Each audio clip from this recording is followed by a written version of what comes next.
Shortform is the platform that not only distills top nonfiction books down into an insightful summary you can read or listen to, but you also get a wealth of extra content and analysis. Try Shortform for free and get 25% off at shortform.com/Pacman. Also use the link below to try the Shortform AI browser extension, which summarizes info across the web. Hello, everybody, and welcome to the David Pacman Show. I'm producer Pat Ford, filling in for David today while he is away. He has begun his summer vacation, traveling abroad. But fear not, because we have an excellent slate of guest hosts upcoming. We have myself, we have Luke Beasley, we have Farron Cousins, who's going to be filling in for a few days. We also have Jesse Dollamore, who's going to be filling in a day next week. So it's all great. We're in great hands here at the show while David is away. I wanted to start things off today by talking about the rally that Donald Trump held in New Hampshire yesterday.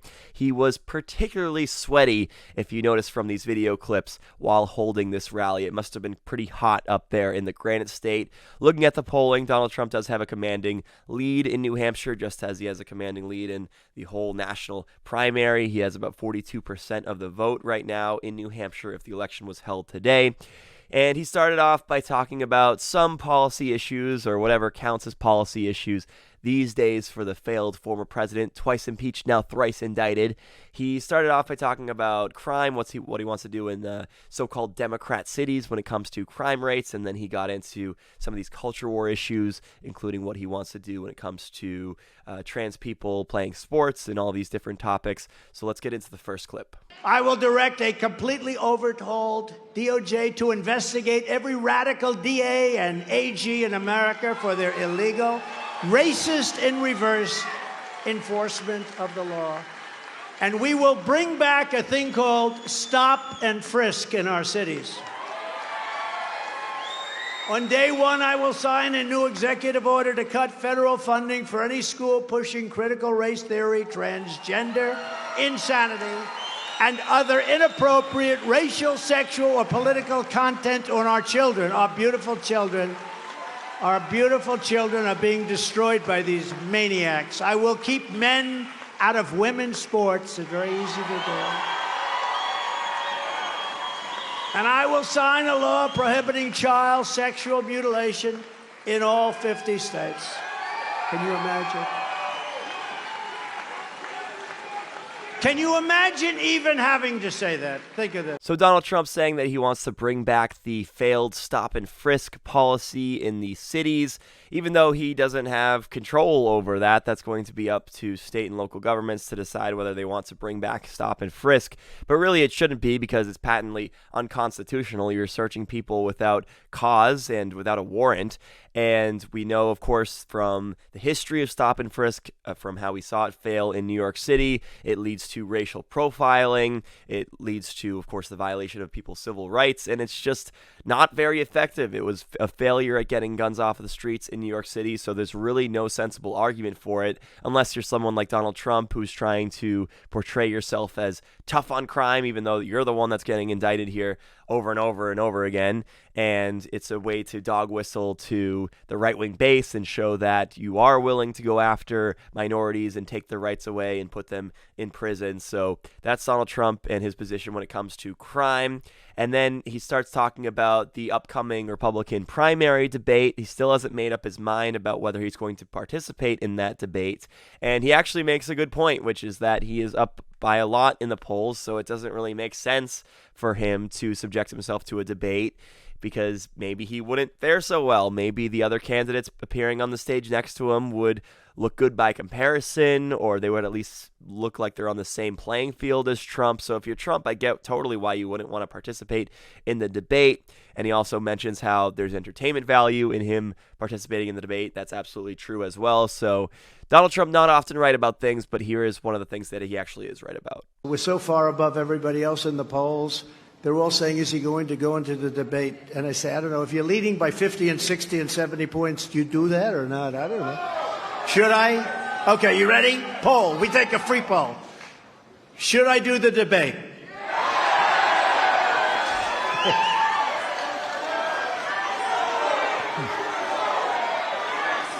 Well, maybe we'll do something else. You know, see, some people say yes, but they hate to say it because it doesn't make sense to do it if you're leading by so much, but they like it for entertainment value because they're selfish. They're selfish. All right. Next, we have Trump talking about Hunter Biden and the liability that Hunter is on Joe Biden's presidency. But Trump, because he can't speak without thinking first and because he can't express himself coherently and articulately, he says that this whole son thing isn't working out for Joe, which is a particularly insensitive thing to say about the current president. And I'll get to exactly why in a second. But first, let's show this. Indict me. He's right. Great balls. But so they indict. So when they want to keep something, they say, oh, man, they got Hunter again. You know, at some point, Joe is going to have to say, you know, this son thing just isn't working out. Do you agree? The son thing. The son thing's not working out too good. All he had to do is pick up the laptop. Didn't the guy call him like 11? Pick up your laptop. Pick up your laptop. I wonder where that cocaine came from. What happened? That was the quickest investigation I've ever seen. So Trump's saying that this whole son thing isn't working out, referring to Hunter Biden, but that's very below the belt given the fact that Joe Biden actually lost one of his sons a few years ago, Beau Biden, who passed away from cancer back in 2015.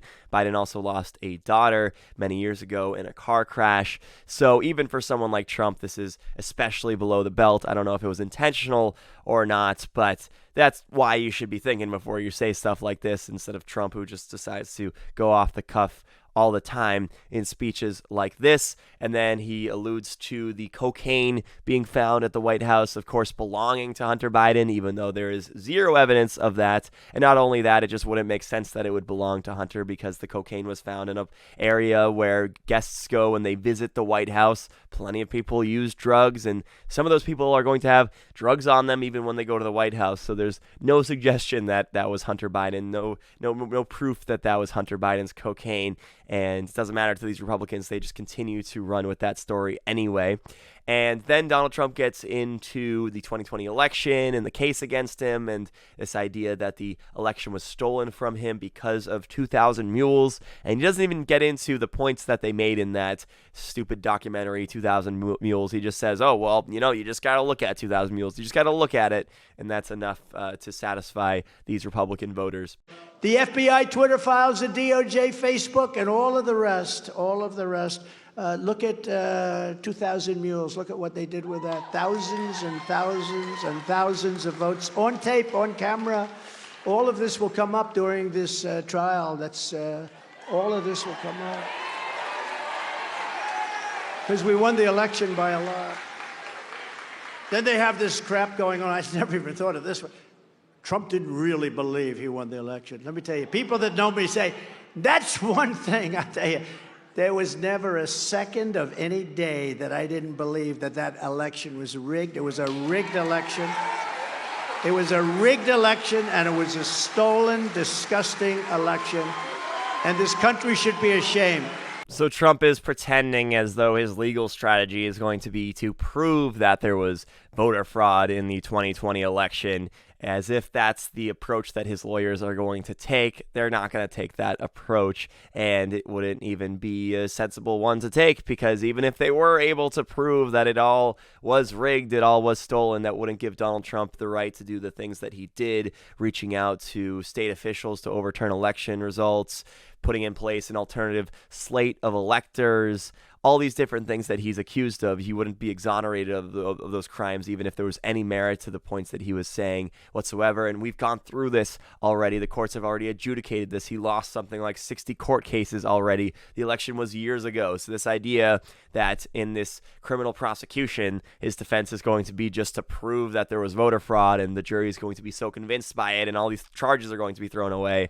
It's just so outlandish. And then he goes from talking about one case of his to another. It's going to be really hard to keep track at a certain point of all these different indictments and cases that he's dealing with. But Trump then gets into the next charge, which is expected to come his way, which is the one out of Georgia, having to do specifically with calling up Brad Raffensperger and asking him to find the 11,780 votes. And Trump, during this diatribe, makes a baseless accusation against the prosecutor investing him in that case, Fani Willis. They waited. And I probably have another one. They say there's a young woman, a young racist in Atlanta. She's a racist.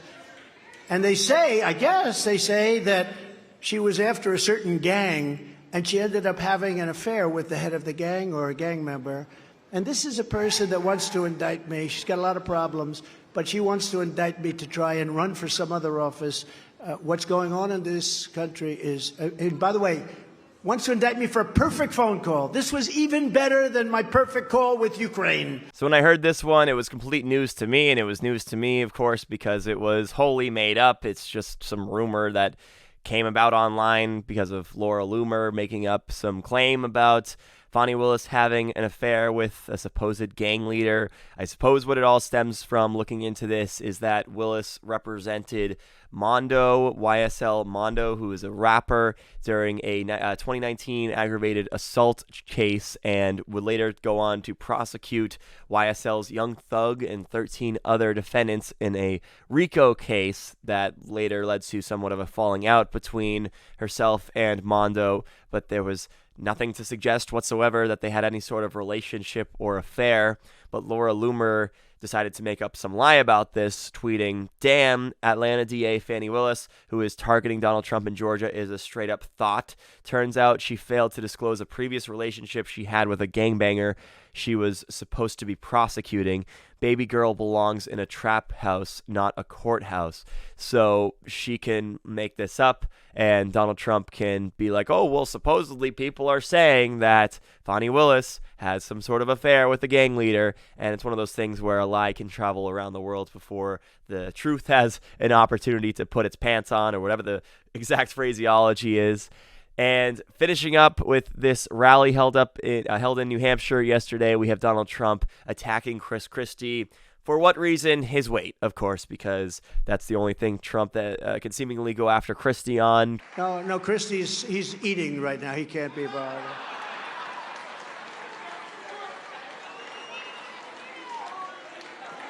Sir, please do not call him a fat pig. That's very disrespectful. Don't call him. See, I'm trying to be nice. So Donald Trump going after Chris Christie there for being overweight. Apparently he can't come up with any new material on the guy, so just taking that fat pig insult from whoever said it in the crowd, if anyone said it in the crowd. And I gotta say, out of all the Republican candidates, my sense is that Christie is the one that irks Trump the most, because he's been the one candidate that's been willing to go after Trump directly and effectively, and he's also good at getting down in the mud.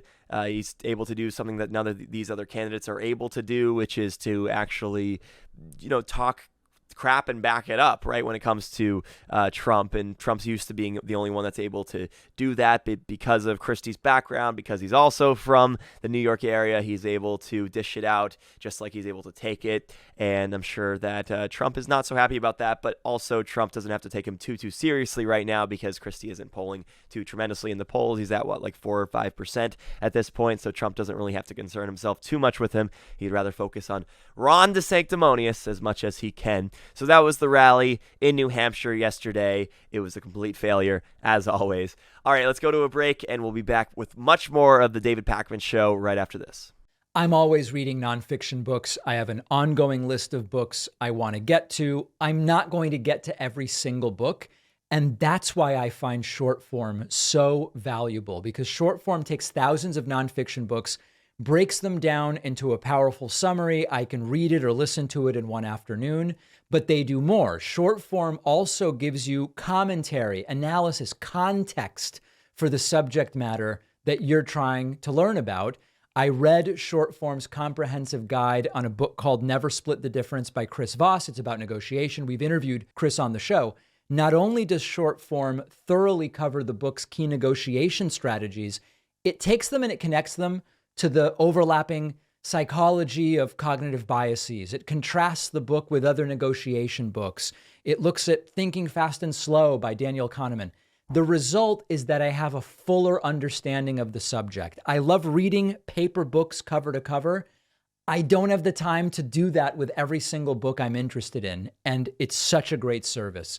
My audience can try short form totally free and get 25% off a subscription at shortform.com/Pakman.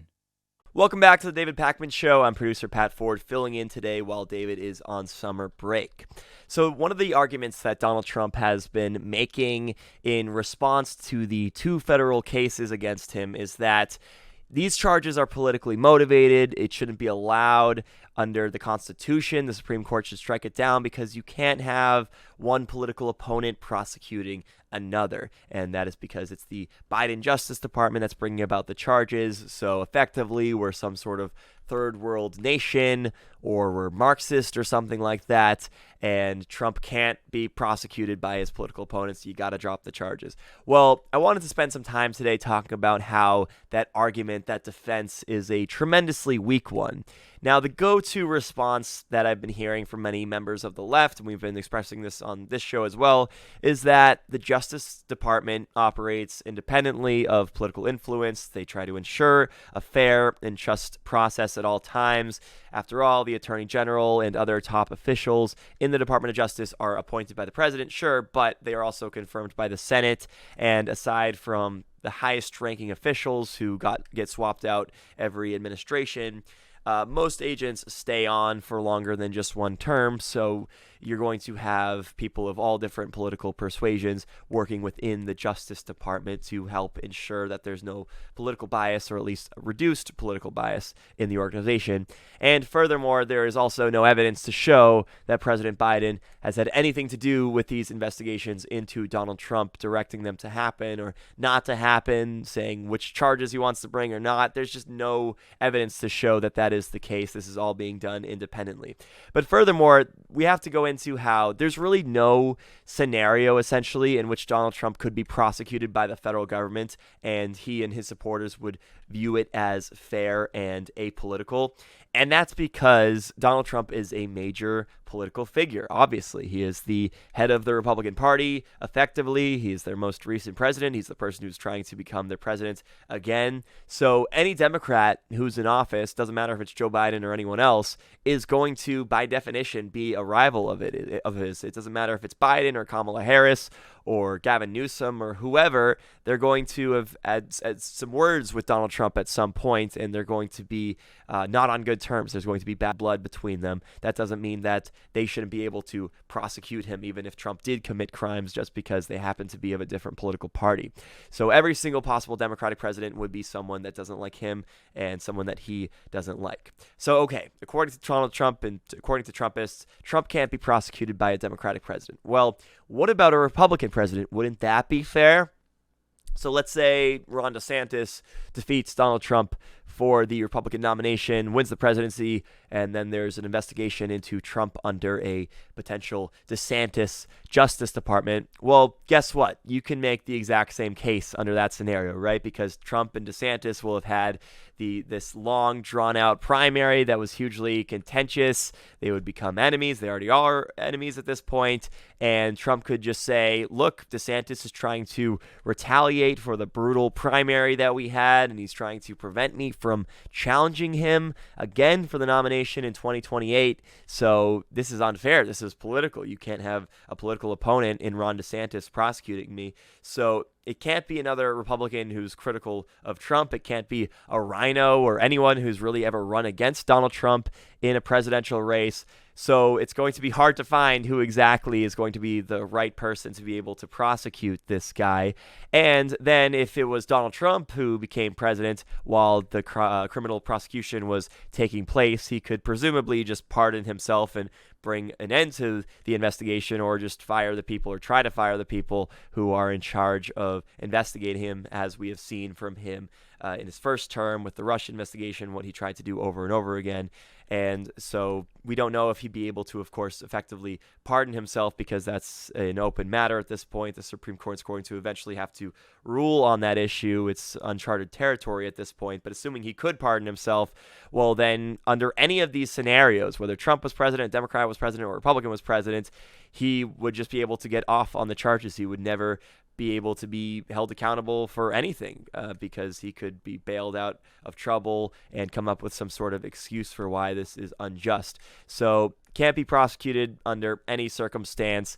And that's why it's just so ridiculous when you have people like Joe Rogan go out there and say that this is the sign of America being in a banana republic because Trump is being investigated by his political opponent, or you have Marjorie Taylor Greene and Charlie Kirk saying that this is Marxism or whatever the case may be.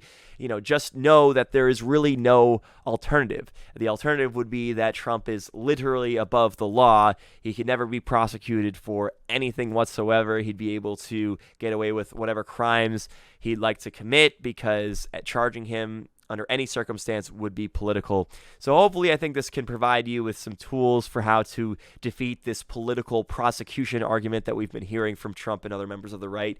He seems to have committed multiple crimes, and it's obvious, right? It seems like this can easily be proven beyond reasonable doubt, and he's getting charged left and right. That's why these charges are being brought about, because he actually seems to have committed the crimes, not because there's a political targeting taking place here. The second federal indictment against former President Donald Trump revolves around the idea that he attempted to steal the 2020 election. So that has led some to mistakenly believe that the prosecution's job now is to show that Trump understood he was trying to steal the election and that he knew that the election wasn't actually stolen from him. Therefore, if he legitimately thought that he won, even if he didn't actually win, and there's no proof to show that any of the allegations that he's making make sense, as long as he can show and demonstrate that he legitimately does believe this, you can't convict him, right? Because there was no deceit taking place. But the truth is that special counsel Jack Smith can convict Trump on all of the charges without proving that Trump knew he had lost the 2020 election. And that's crucial because proving Trump knew that he lost the election would be a tough bar to clear, as you're going to someone's state of mind, which would be especially hard to prove beyond a reasonable doubt. It's like one of those things why perjury is so difficult to prove in many situations, because how do you know that someone knew in their heart of hearts that they were lying? It's incredibly difficult to prove. Now, there are allegations of Trump being aware that Biden had defeated him, and his statements being lies are included in the indictment, but they are not necessary for the prosecution to be successful here. To be clear, Trump at least should have known that he legitimately lost the election, because he was told over and over again that he lost by people like Mike Pence, by Justice Department officials, including Bill Barr, by the Director of National Intelligence, by the Director of Homeland Security, by many White House attorneys, by his campaign staff members, by so many courts and judges, by state level officials, etc., etc., etc. Basically, everyone on the planet was telling Donald Trump that he lost, aside from Mike Lindell, Rudy Giuliani, and Sidney Powell. There's also testimony from Alyssa Farah, who is a former White House aide, who claims that Donald Trump said privately, "Can you believe I lost to this effing guy," referring to Joe Biden. And then there's also Cassidy Hutchinson, who is a top aide to former Trump Chief of Staff Mark Meadows, who says that Trump said to Meadows, "I don't want people to know we lost, Mark. This is embarrassing. Figure it out." So they can bring all this evidence, but Jack Smith must still prove that Trump acted with criminal intent, which is different from proving that he knew that he lost the election. As we know, the actions alleged in the indictment include things like pressuring state election officials, attempting to send an alternate fake elector slate, seeking endorsements for election fraud claims, trying to prevent the certification of electoral college votes, and supporting an angry mob during the certification process on January 6th, 2021. If Smith can prove that Trump engaged in these actions, it doesn't matter whether Trump believed that the election was stolen from him, or if he was attempting to steal it because he thought that that was the righteous thing to do. All of that stuff becomes a moot point. You can't try to steal an election just because you thought you won it. That call is not yours to make. It's up to election officials, and it's up to the courts to determine that. The law also doesn't require proving why Trump committed the crimes. His belief in a stolen election is irrelevant to the actual charges. It's like how if you murder someone because they looked at you the wrong way, or if you murder someone because they stole your car, it's still illegal regardless, right? Maybe one situation is slightly more justifiable than another situation, but murder is still against the law in either scenario. Maybe it helps the prosecution establish a motive to note your state of mind and all these different things. It could be helpful to, prove it to a jury or something like that. But you're guilty of murder either way, and the motivations and the aggravating circumstances will play a role when it comes to sentencing. But regardless, you're going to be found guilty of the crimes that you're charged of. But we're not even at that sentencing stage yet. Obviously, we're far from it. First, we have to establish whether Donald Trump is guilty or not guilty. And as to whether I think Trump actually believes that he won the election and it was stolen from him, I'm really not sure at this point, because early on in the immediate aftermath, I thought, okay, there's no chance that Donald Trump actually believes this. This was his plan all along. And it was his plan also in 2016 that if he lost, he was going to go out there and claim that the election was rigged to save face. And that suggests to me that he knows that he's full of crap. But on the other hand, Donald Trump is a narcissist, right? He is an egomaniac, and this is typical behavior of narcissists, that you're able to convince yourself of things to save your shallow ego. It's the one coping method that you have, just to lie to yourself over and over and over again. And if you lie to yourself over and over and over again, for some people, that's going to be enough to convince them of even the most outlandish things, like this idea that there was voter fraud that overturned the election results. So at this point, the jury's still out over whether Donald Trump actually believes that he lost the election legitimately or won the election legitimately.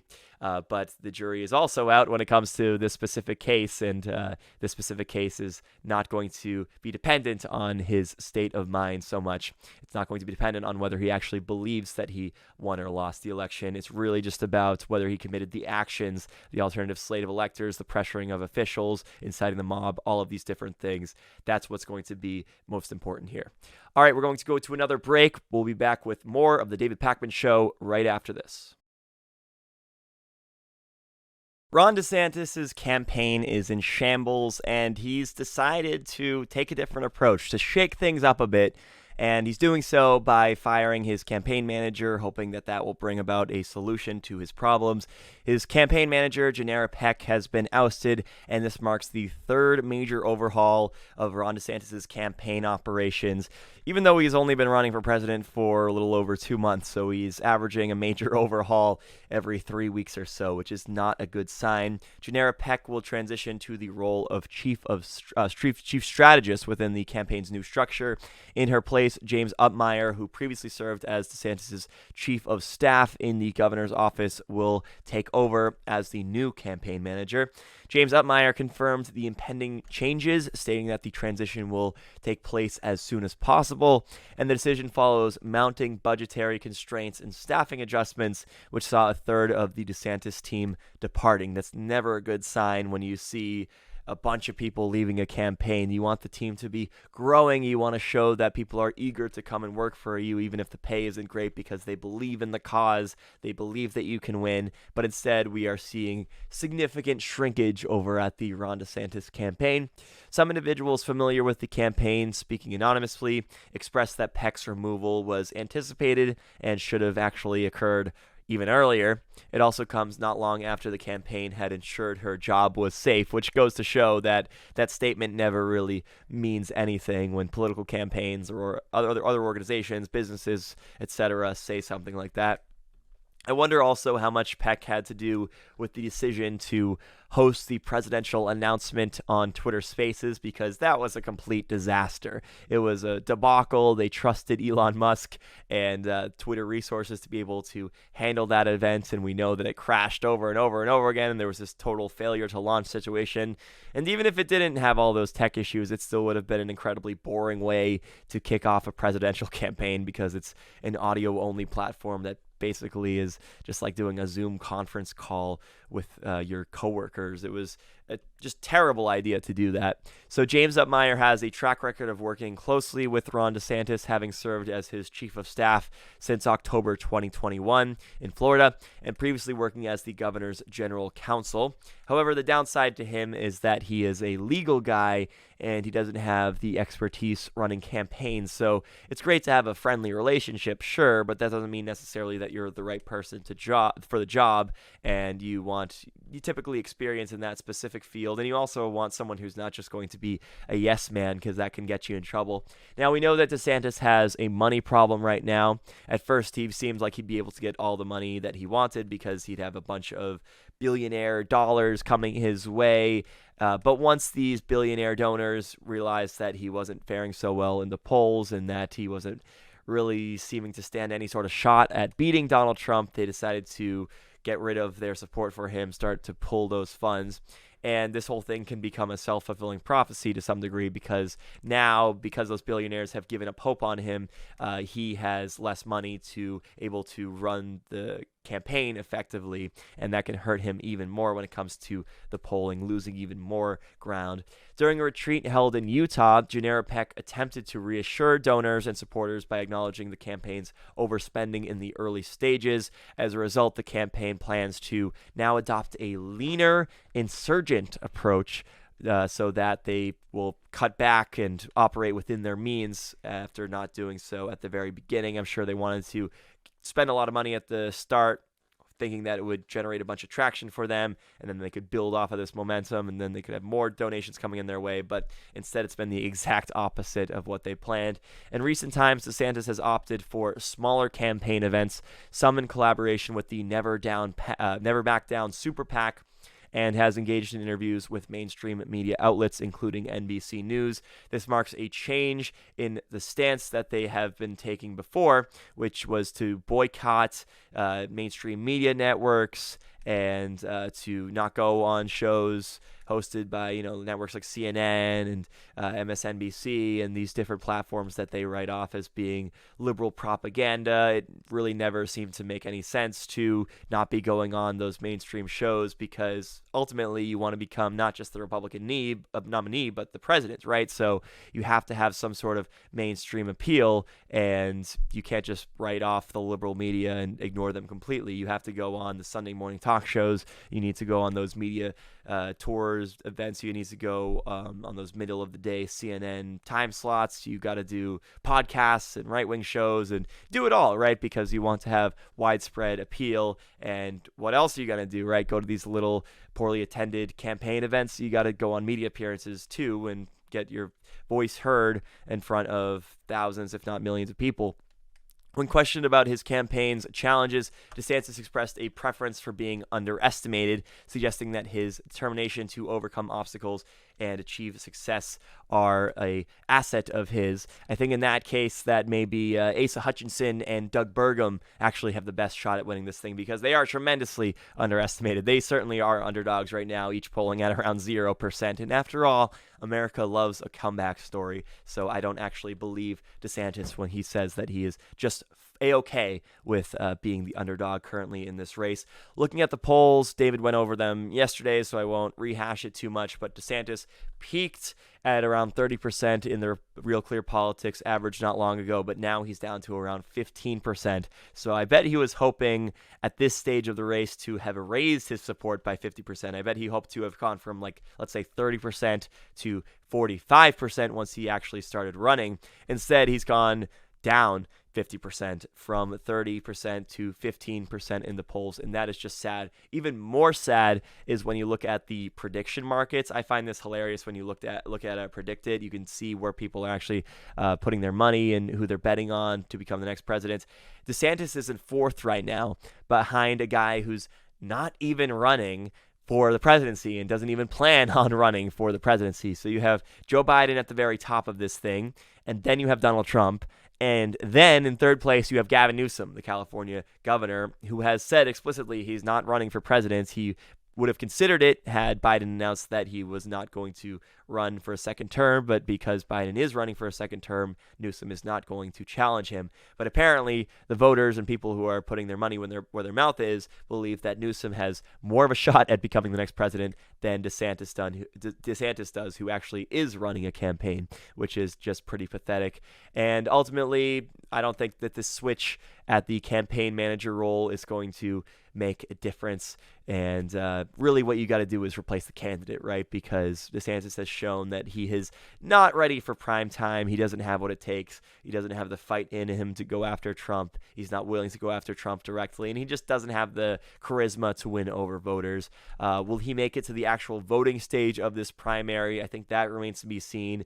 And at this rate, it really wouldn't surprise me if he drops out before even the Iowa and New Hampshire primaries take place, and Trump essentially then will be handed this thing on a silver platter. The company Zoom, known of course for its video conferencing service, is maybe the business that benefited the most from remote work and the changes that were brought about to our society because of the pandemic, as everyone was using Zoom to talk to their friends and talk to their family because we couldn't see people in person. And businesses were using it to do their meetings, schools were using it to conduct classes, and courts were using it as well. But now, in what may be a telltale sign of what's going on with remote work and what's to come over these next few months and years, is that they are calling their employees back into the office. Zoom is asking its 7,400 workers who live near the office to report to work twice a week, so they're going to be adopting a hybrid approach. A company spokesperson said, quote, "We believe that a structured hybrid approach, meaning employees that live near an office need to be on site 2 days a week to interact with their teams, is most effective for Zoom. As a company, we are in a better position to use our own technologies, continue to innovate, and support our global customers." So this story is less about Zoom specifically and more about the direction of remote work, since if they, a company that benefited the most from this, are saying we're going to go back to the office some days of the week, then certainly plenty of other companies are going to be doing the exact same thing. And indeed, we've already really seen quite a bit of that. Other companies that have told their workers to come back into the office, at least part-time, at least in a hybrid system, include Amazon, Apple, BlackRock, Chipotle, Citigroup, Disney, Goldman Sachs, Google, IBM, JP Morgan, Meta, Redfin, Salesforce, Snap, Starbucks, and Uber. Now, there is some idea that this has to do with worker productivity and companies believing that workers are more productive when they are physically in the office. Now, when it comes to this matter, you can find studies that show that remote workers are more productive, and you can find studies that show that workers are less productive. At this point, I'm not sure if we'll ever be able to fully know if we can conclusively say whether remote workers are more or less productive, because many of us have been doing the remote work thing for 3 years now. Plenty of other people have been doing it for longer, but so many people started doing it 3 years ago when the pandemic began. And if we haven't figured it out after 3 years, I'm not sure if we'll ever be able to figure it out. Now, I could see the argument for both sides, right? Because if you're not physically in the office and if you don't have someone watching over your shoulder, if you don't constantly have people checking in with you, maybe you'll be incentivized to just do the bare minimum. But on the other hand, if you have the computer at your home and you can constantly just go and check in on an email, even if it's 7 o'clock at night, or you can start work a little bit earlier because you don't have to worry about the commute and getting ready as much, maybe you are more productive. So I think it's probably a case-by-case basis, but we don't seem to have any sort of conclusive data on that. Now, one hypothesis that I've heard of for why companies want to bring workers back into the office is that they are looking for a creative way to cut labor costs without having to fire people, without having to lay people off. The idea being that there were too many workers that were added on during the pandemic because there was a whole bunch of spending going on and so many companies were growing at that time. But now that interest rates are so high and it's harder for companies to borrow money, they're strapped for cash, they need to cut back where they can, and doing so with labor is an effective way to do that. But layoffs can be hugely expensive, right? Because of unemployment benefits, because in some instances there's severance pay you got to pay out, and it can also come with damage to the brand. It can come with damage to the stock valuation of the company because there's this sense that maybe they're on the decline. There could also be a loss in morale at the company. So what these companies are doing is saying, look, everyone needs to come back to the office at least a few days a week, knowing that a certain percentage of the workers won't be willing to do that, and they'll quit on their own and try to find a new job, and then you don't have all those negative consequences that I just laid out, but you're still able to downsize. Ultimately, I think it's too bad that society is going back in the direction of going physically into the office, even if it is under a hybrid system. I think it's been proven that many of these jobs can be done remotely and that it's better for people's work-life balance and it saves people time and money on their commute. You got to figure if you drive an hour one way to work and then drive an hour home and you're working 8 hours, well, you're actually working 10 hours more so, and you're also spending money to pay for the gas and everything like that. So effectively, you're getting paid less and all these different things. Whereas if you work from home, you don't have to worry about all that stuff and you get to keep more of your paycheck. So there will ultimately be jobs that remain fully remote. I'm sure of it. And people who are seeking that out specifically will probably be able to find it still, but it's unfortunate when people get used to remote work and actually enjoy it, and they've been doing it for years at this point, and they're asked to go back into the office. As for me, I love remote work. I would be okay with, a short commute, maybe a little walk or something like that, but I do think that it's an excellent perk to be able to work from home, and I do think that I'm more productive because I'll just hop on the computer at any time I want to when something comes up, when something pops into my mind, rather than having to save it for the next day when I get back into the office, or the studio in our case. I know some people don't like remote work. They want to be surrounded by other people. They like the social setting. They like getting out of the house and all that stuff. And I understand all that. I just feel as though I can get that in other aspects of my day-to-day life. It doesn't have to be from work itself. So that's my position on remote work. I hope that it's more here to stay, but certainly many companies out there are asking people to come back to the office. All right, we'll go to one more commercial break, and then we'll be back with more of the David Pakman Show after these commercial messages. We've been talking this week about Donald Trump seeming to have broken the conditions of his release by making statements about Mike Pence, who's of course one of the witnesses in the case, and threatening Jack Smith. I won't go through the entire thing here, but if you remember, Trump posted to Truth Social, "If you go after me, I'm coming after you," which came across as a not-so-veiled threat against the prosecutor looking into his alleged crimes. And Trump also truthed about Mike Pence's accounts of the events that took place on January 6th, which he's not supposed to do.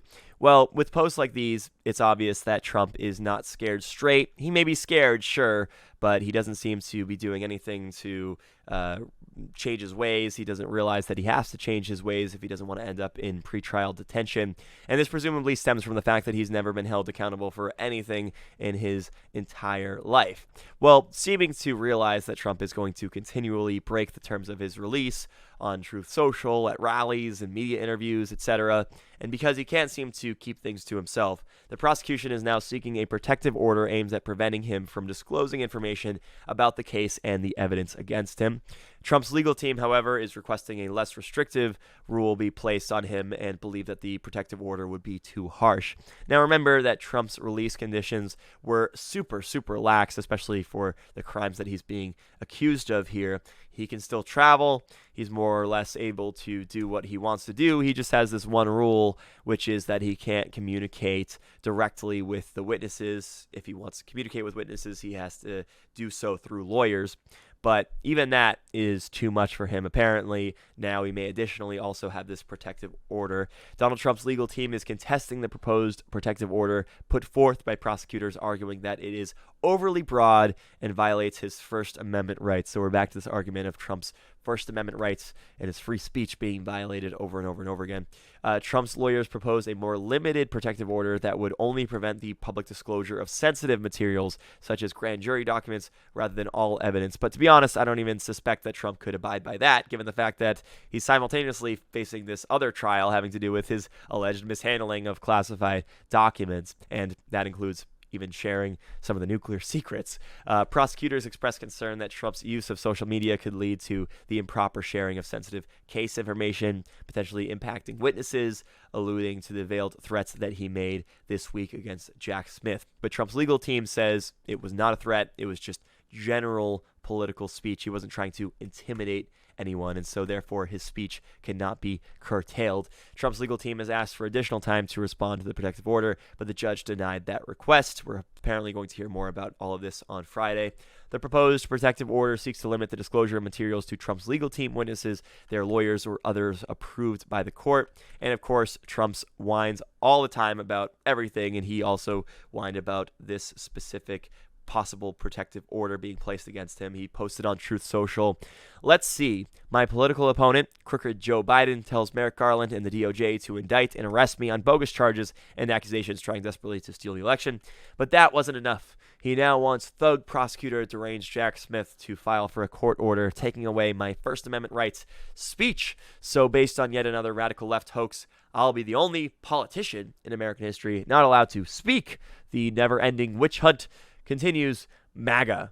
So if I had the job of defending Donald Trump in this case, and I'm sure it wouldn't be a job, right? Because I wouldn't get paid for it because he tends to stiff all the people who work for him. So it's more like if I was volunteering as one of Donald Trump's lawyers, I would be trying to make the conditions as narrow as possible because I would realize that I have absolutely no control over my client. He's going to do what he wants, right? He's going to post on social media. He's going to speak off the cuff at rallies. He's going to reach out to witnesses if that's what he wants to do. And I would be maybe more worried about him ending up in pre-trial detention than he would be.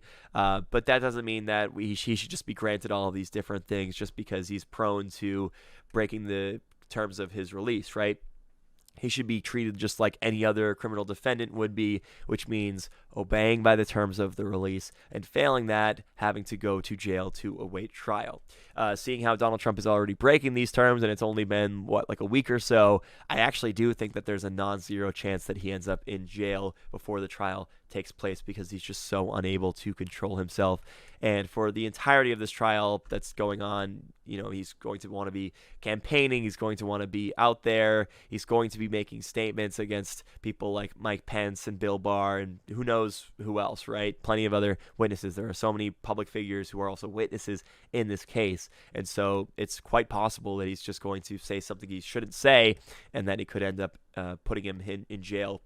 He's already gotten plenty of special treatment already throughout the years. He clearly does not deserve 1 ounce more of it, and absolutely they should add this protective order as one of the conditions to his release. Donald Trump is bashing the U.S. women's soccer team after an early exit from the World Cup finals, blaming their loss on wokeness. The U.S. women's national team suffered a surprising defeat against Sweden in the round of 16 in the 2023 Women's World Cup.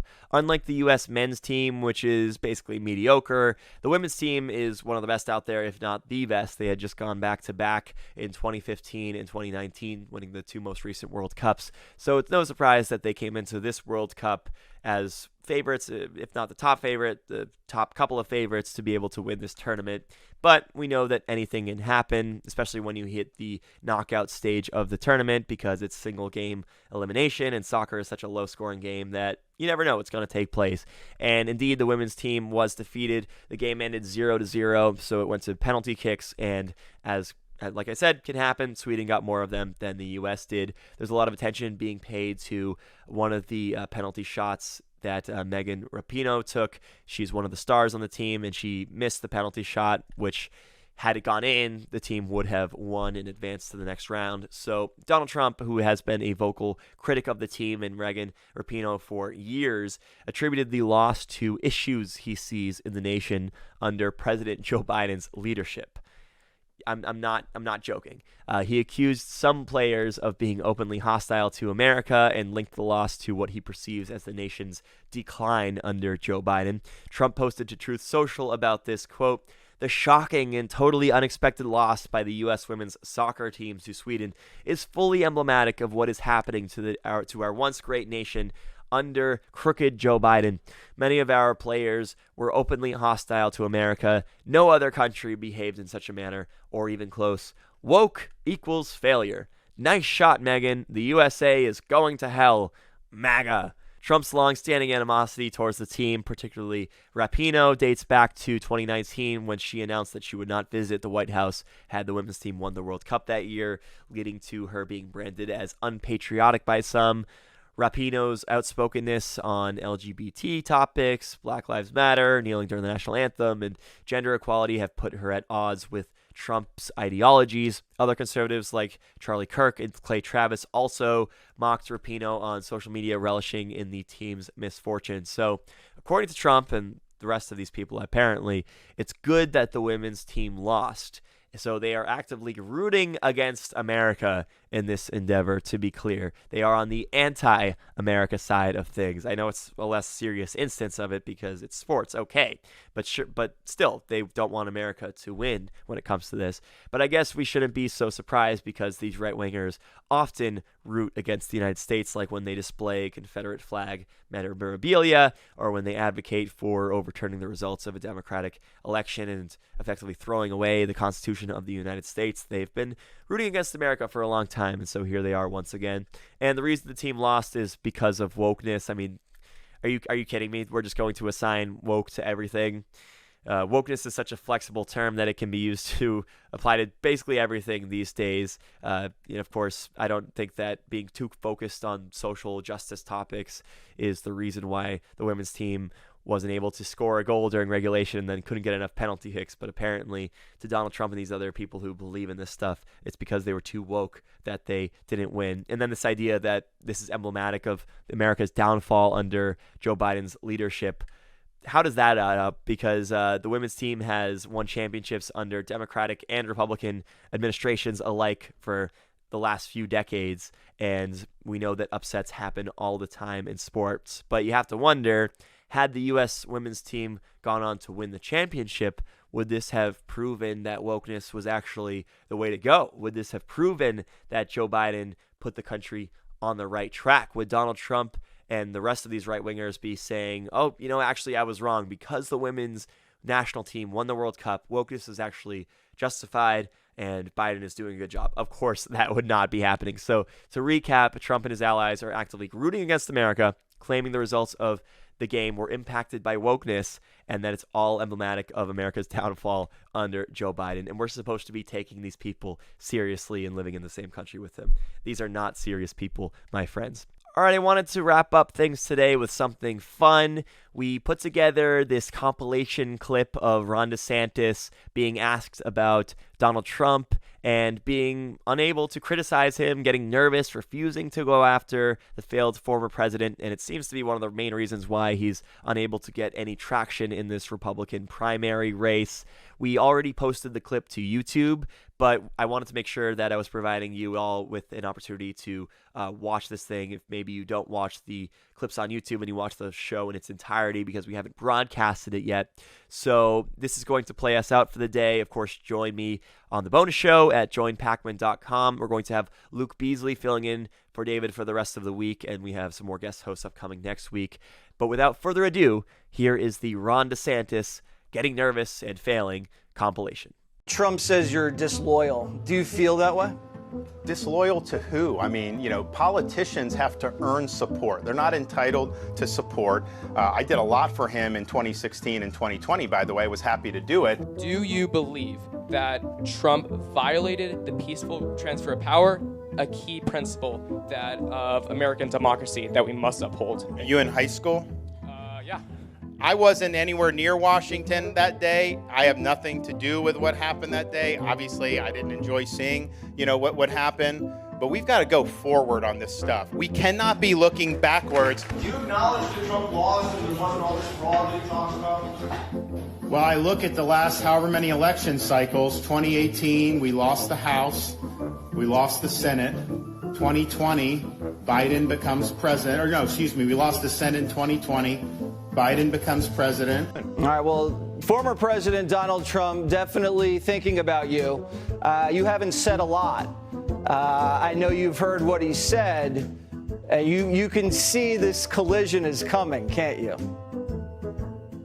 Well, look, Jesse, I mean, he used to say how great of a governor I was, and then I win a big victory, and all of a sudden, he had different opinions. And so you can take that for what it's worth. I mean, he's obviously a big fish. I spend my time delivering results for the people of Florida and fighting against Joe Biden. That's how I spend my time. I don't spend my time trying to smear other Republicans. Governor, old show you falling behind Trump. Any thoughts on that? Guys did not. I'm not a candidate, so we'll see if and when that changes. Regardless of his attacks, will you 100% pledge to support Trump as the GOP nominee? So, what I would say is this: when you are saying that Cuomo did better on COVID than Florida did, you are revealing yourself to just be full of it. Nobody believes that. And you know why?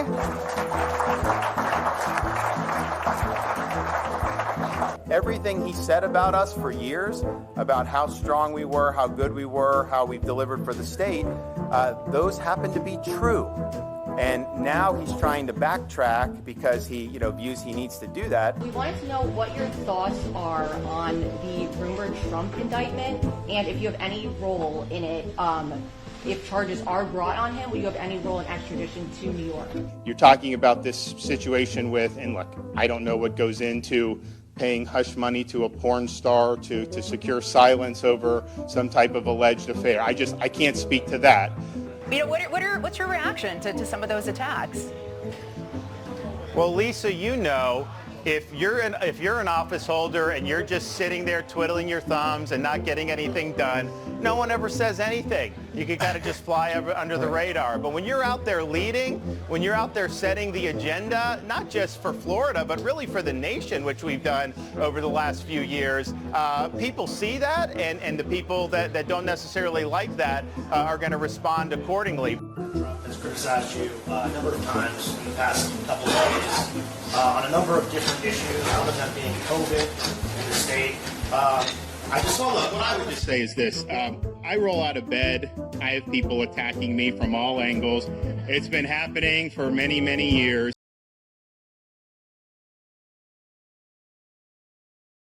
Short form is the platform that not only distills top nonfiction books down into an insightful summary you can read or listen to, but you also get a wealth of extra content and analysis.